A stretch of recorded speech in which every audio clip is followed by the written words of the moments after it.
বন্ধু, আমার অনেক বই করছে। এই জায়গাটা আমার কাছে ঠিক মনে হচ্ছে না।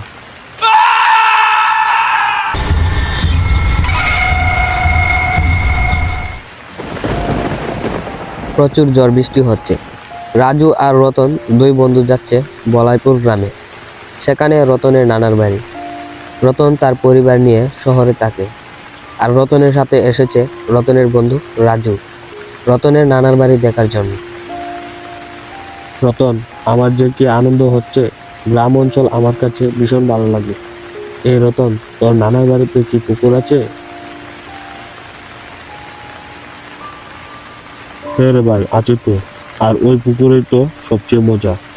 আমি যখন খুব ছোট ছিলাম, তখন আমার নানা ওই পুকুরে গিয়ে মাছ ধরতো। এবার আমরা দুজনে মিলে ওই পুকুর থেকে মাছ ধরবো।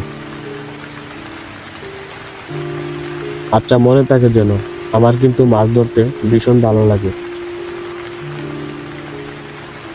আচ্ছা, এখন চল তাড়াতাড়ি যাই, না হলে পরে জ্বরের কবলে পড়বো। আগে নানাদের বাসায় যাই, পরে যা করার করবো।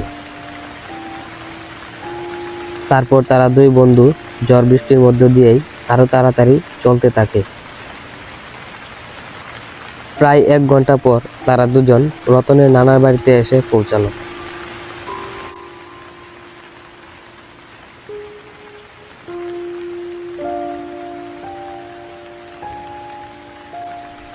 নানা ভাই, তোমাদের আসতে কি কোনো সমস্যা হয়েছে? এত রাত হয়ে গেল যে। না নানা ভাই, আসতে আমাদের কোনো সমস্যা হয় নাই। এই একটু ঝড় বৃষ্টি, এছাড়া আর কিছুই না। ওহ নানা ভাই, ও হলো আমার বন্ধু রাজু, এসেছে গ্রাম ঘুরে দেখার জন্য। আসসালামু আলাইকুম নানা, ভালো আছেন? হ্যাঁ নানা ভাই, ভালো আছি। এসেছো ভালোই করেছো। দুই বন্ধু মিলে একসাথে ঘোরাঘুরি করতে পারবা। এখন চলো, খাওয়া দাওয়া করে তোমাদের টাকার ঘরটা দেখিয়ে দেই। অনেক রাত হয়ে গেছে। তারপর তারা সবাই চলে গেল খাওয়া দাওয়া করার জন্য। পরের দিন সকালবেলা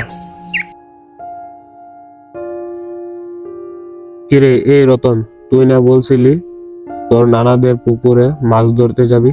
যাবি না? হ্যাঁ, আমি নানার সাথে কথা বলে নেই, তারপর যাব। আচ্ছা যা, তাড়াতাড়ি তোর নানার সাথে কথা বলে আয়। আচ্ছা তুই এখানেই থাক, আমি যাই দেখি নানা কই আছে।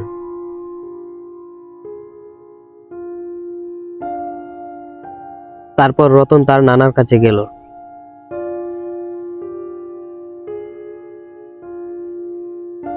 নানা ভাই, কি করো? এই তো নানা ভাই, কিছু করি না, বসে আছি। কি কিছু বলবা নাকি কিছু লাগবে? না নানা ভাই, কিছু লাগবে না। একটা কথা জিজ্ঞেস করতে এসেছি।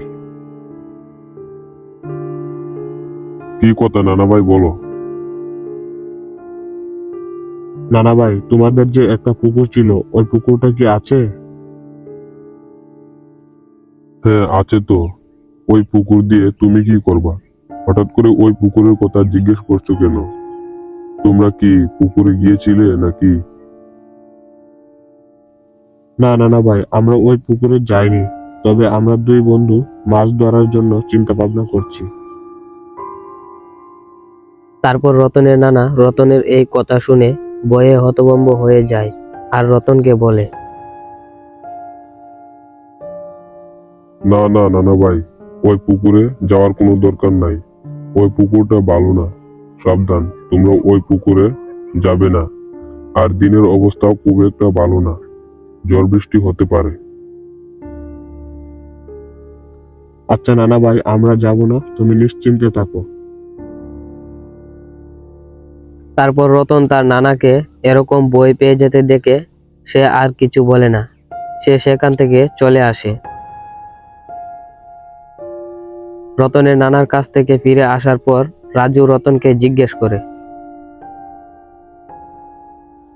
রতন, তোর নানা কি বললো? আমাদেরকে কি মাছ ধরা যেতে বলছে? আরে না, নানা তো পুকুরের কথা শুনেই ভয় পেয়ে গেল মনে হয়, আর বলল ওখানে নাকি সমস্যা আছে। আমার কাছে ব্যাপারটা খুব একটা ভালো মনে হচ্ছে না। আমার মনে হয় নানা আমাদের কাছ থেকে কিছু লুকানোর চেষ্টা করছে। রতন, কোনো সমস্যা হবে না। তুই শুধু একটা চিপ আর একটা জুড়ি মিল করতে পারবি কিনা বল। হ্যাঁ, এটা পারবো। জুড়ি আর চিপ মিল করা কোনো ব্যাপার না, কিন্তু নানা যদি পরে কোনো সমস্যা করে সামলাতে পারবি তো? আরে আমরা কি তোর নানার সামনে দিয়ে যাব নাকি?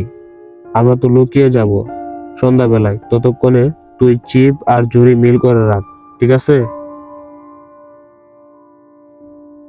ওকে, ঠিক আছে। তারপর রতন আর তার বন্ধু রাজু দুজনে সন্ধ্যা হওয়ার অপেক্ষা করতে থাকে।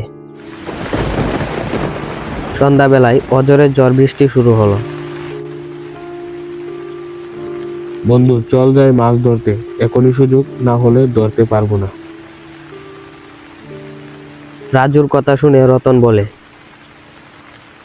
তুই কি পাগল হয়ে গেছিস? এত ঝড় বৃষ্টির মধ্যে মাছ ধরা যাবি?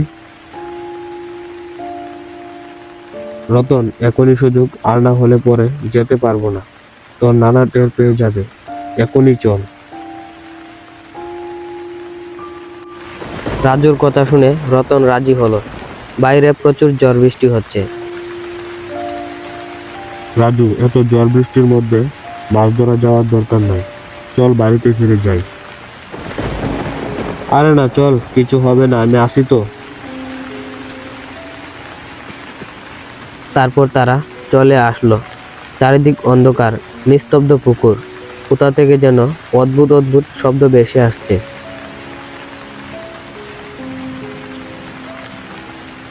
রাজু, চল চলে যাই। আমার এই জায়গাটা ঠিক মনে হচ্ছে না। ভয় পাস না, কিছু হবে না। রাজু রতনকে সান্ত্বনা দিল। তারপর পুকুর থেকে কুৎসিত চেহারা নিয়ে উঠে আসলো একটা ডাইনি। ভয়ঙ্কর দৃশ্য। বয়ে দুজন অবাক হয়ে তাকিয়ে রইল। কাকুতি মিনতি করতে লাগলো ছেড়ে দেওয়ার জন্য। তারপর ডাইনি ভয়ঙ্করভাবে হাসতে হাসতে বলে, হি হি হা হা হা, আমার কে বলছিল তারা আমাকে মেরে বস্তায় ভরে এই পুকুরে ফেলে দিয়েছে। কি দোষ করেছিলাম আমি? আমি কাউকে ছাড়বো না, সবাইকে মেরে ফেলবো। কিন্তু আমাদেরকে কেন মারবে? আমরা তোমার কি ক্ষতি করেছি? তোরা আমার কোনো ক্ষতি করিসনি। ক্ষতি তো করেছে মোহন জমিদার বাবু। আমি ছিলাম তার বাড়ির চাকর।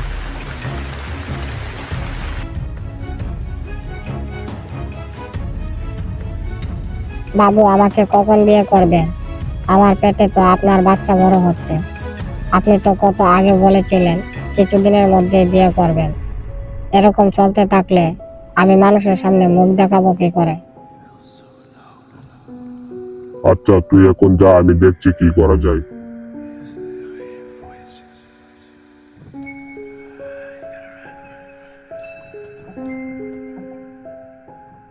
এই রামু শামু, শোন, ওই যে আমার বাড়িতে যে কাজের বেটিটা আছে না, ওকে মেরে পুকুরে ফেলে দে, যাতে কেউ দেখতে না পায়। এটা আমার আদেশ। যত টাকা চার্জ দেবো।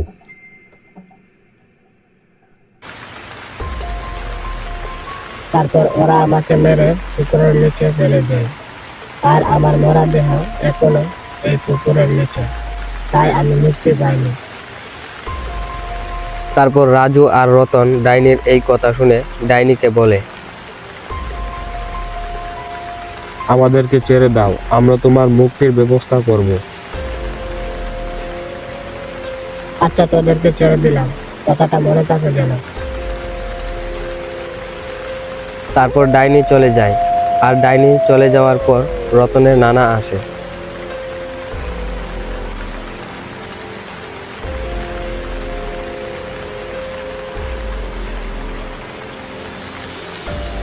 নানা ভাই, তোমরা এখানে এসেছো কেন? আমি নিষেধ করা সত্ত্বেও তোমরা এখানে এসেছো। এখানে আসার জন্য না করেছিলাম না তোমাদের? নানা ভাই, আমরা জানতাম না যে এখানে একজন মানুষকে মেরে ফেলে দেওয়া হয়েছে। ওই মহিলাটা কি দোষ করেছিল যে এই মহিলাকে মেরে এই পুকুরের নিচে ফেলে দেওয়া হয়েছে? আর কে এই মোহনবাবু? নানা ভাই, ও কি তোমাদের কোনো ক্ষতি করেছে? না না না ভাই, উনি আমাদের কোনো ক্ষতি করেনি, বরং আমরা তার মুক্তি পেয়ে যাওয়ার ব্যবস্থা করবো বলেছি। নানা ভাই, আমি ছিলাম ওই মোহন জমিদারের বাড়ির চাকর। আমি এসবের কিছুই জানি না। আমি জমিদারকে জিজ্ঞেস করলাম, উনি আমাকে বলল ওনার কাজের মেয়েটা নাকি পালিয়ে গেছে।